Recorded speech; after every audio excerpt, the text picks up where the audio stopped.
At the end of your feelings is nothing, but at the end of every principle is a promise. Behind your little feelings, it might not be absolutely nothing at the end of your little feelings, but behind every principle is a promise. And some of you in your life, the reason why you're not at your goal right now, because you just all about your feelings.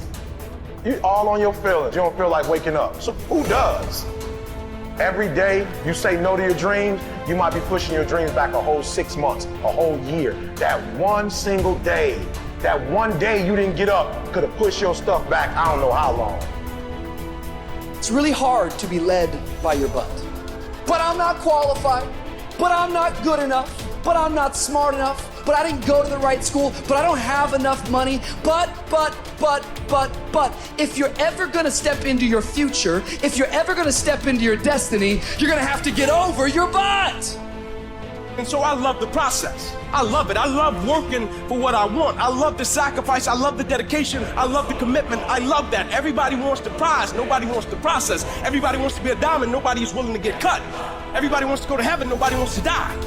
Talent you have naturally. Skill is only developed by hours and hours and hours of beating on your craft. The commodity, the majority of people who aren't achieving the things that they want is strictly based on hustle. It's strictly based on being outworked. It's strictly based on missing crucial opportunities.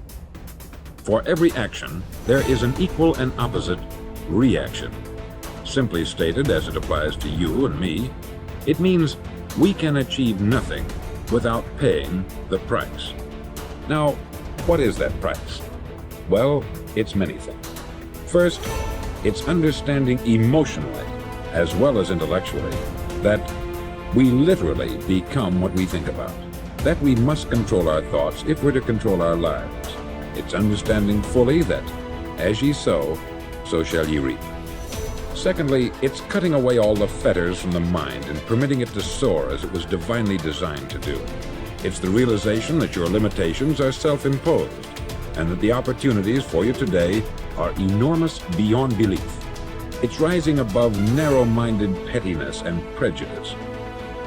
Thirdly, to use all your courage to force yourself to think positively on your own problem, to set a definite and clearly defined goal for yourself, to let your marvelous mind think about your goal from all possible angles, to let your imagination speculate freely upon many different possible solutions, to refuse to believe there are any circumstances sufficiently strong to defeat you in the accomplishment of your purpose, to act promptly and decisively when your course is clear, and to keep constantly aware of the fact that you are, at this moment, standing in the middle of your own acre of diamonds, as Russell Conwell used to point out.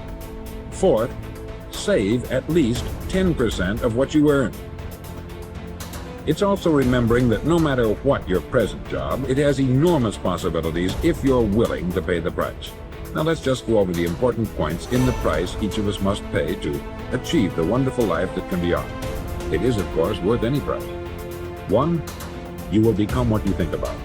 2, remember the word imagination. Let your mind soar.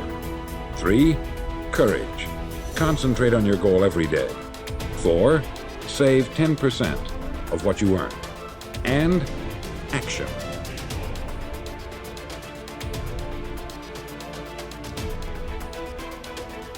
So if I was saying, well, you're going to try to make yourself more industrious, okay, number one, specify your damn goals, because how are you going to hit something if you don't know what it is? That isn't going to happen. And often people won't specify their goals too because they don't like to specify conditions for failure. So if you keep yourself all vague and foggy, which is real easy because that's just a matter of not doing as well, then you don't know when you fail. And people might say, well, I really don't want to know when I fail because that's painful. So I'll keep myself blind about when I fail. That's fine, except you'll fail all the time then. You just won't know it until you've failed so badly that you're done. And that can easily happen by the time you're 40. So I would recommend that you don't let that happen. So that's willful blindness, right? You could have known, but you chose not to. I often ask somebody, what are you going to do the next 6 months? And somebody starts to tell me. I say, no, don't tell me. Show me. Show me your game plan for the next 6 months. Then I can look at things and maybe I can help. But you got to operate from paper. Put it on a game plan, Take action on what you found out. Now here's the best word I know of to go with action. Massive. See, that'll change everything. Massive action is called the cure-all. If you're going to make calls, make a few thousand. If you're going to make contacts, make a few thousand. If you're going to knock on doors, knock on a few thousand. See, that'll change everything. Okay, so once you get your goal structure set up, you think, okay, if I could have this life, looks like that might be worth living, despite the fact that it's going to be, you know, anxiety-provoking and threatening, and there's going to be some suffering and loss involved in all of that, obviously. The goal is to have a vision for your life such that, all things considered, that justifies your effort. Okay, so then what do you do? Well, then you turn down to the micro routines. It's like, okay, well, this is what I'm aiming for. How does that instantiate itself day to day, week to week, month to month? And that's where something like a schedule can be unbelievably useful. Google Calendar. It's like, make a damn schedule and stick to it. Okay, so what's the rule with the schedule? It's not a bloody prison. That's the first thing that people do wrong. They say, well, I don't like to follow a schedule. It's like, well, what kind of schedule are you setting up? Well, I have to do this, then I have to do this, then I have to do this, you know, and then I just go play video games, because who wants to do all these things that I have to do? It's like, wrong. Set the damn schedule up so that you have the day you want. That's the trick. It's like, okay, I've got tomorrow. If I was going to set it up so it was the best possible day I could have, practically speaking, what would it look like? Here's the language of the poor. I'll try it a time or two and see what happens. It's the way poor people talk. The guy says, well, I'll give it 30 days. 30 days. You could guess his bank balance. You've got to have a better game plan. So here's one of the major things to do starting tomorrow. Take a look at your game plan. If it isn't loaded with massive action, change it tomorrow. The formula really works like this. Pick up a good idea, take heavy action. Pick up a couple of good ideas, take heavy action. As soon as you blame, shame, or justify, you are disempowering yourself instead of being responsible for your emotions, your feelings, your attitude, and your actions. When you take responsibility, then you are not at the mercy of the outside world and what happens in the outside world. You learn how to upgrade your emotional ability, so whether you're happy or sad or disgusted or frustrated or angry or fearful, you know how to navigate the emotions that causes either the motivational center in your brain to light up or the fear center in your brain to light up, thereby causing you to stop and procrastinate and not take action.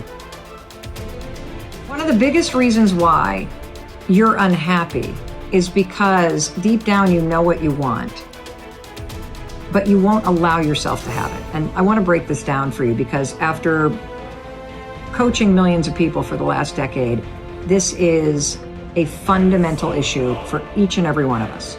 So as you go about your life and you scroll through social media, you will inevitably bump into images or people who have the things that you'd like to have, or they're doing the things that you've always dreamt of doing. And instead of using that moment to inspire you to take action, to either learn about the thing you want to be doing, to do the work to get the things that you want, you're capable of doing those things. But instead of taking action, you make a fatal mistake. We all do this, by the way. You stop and you consider the thing that you want or the thing that you want to do, and then you tell yourself, it'll never happen for me.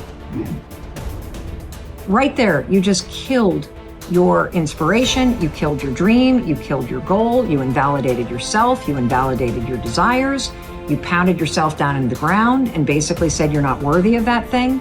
And in that second, you just gave up on yourself and on all the things that are actually meant for you in your life. And so what do I want you to do about it? Well, here's what I want you to do about it.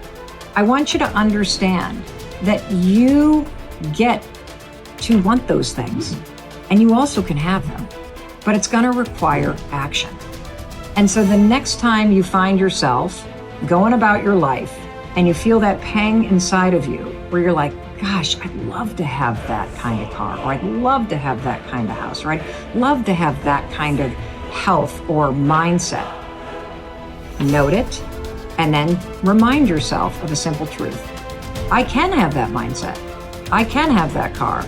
I can have that lifestyle. I just have to be willing to put in the work. It's that simple. Stop telling yourself it'll never happen for you.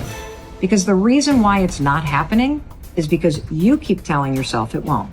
The second you tell yourself it absolutely can happen for me, I just got to do the work, you will flip into a mode of taking action, and that's when you'll get it done.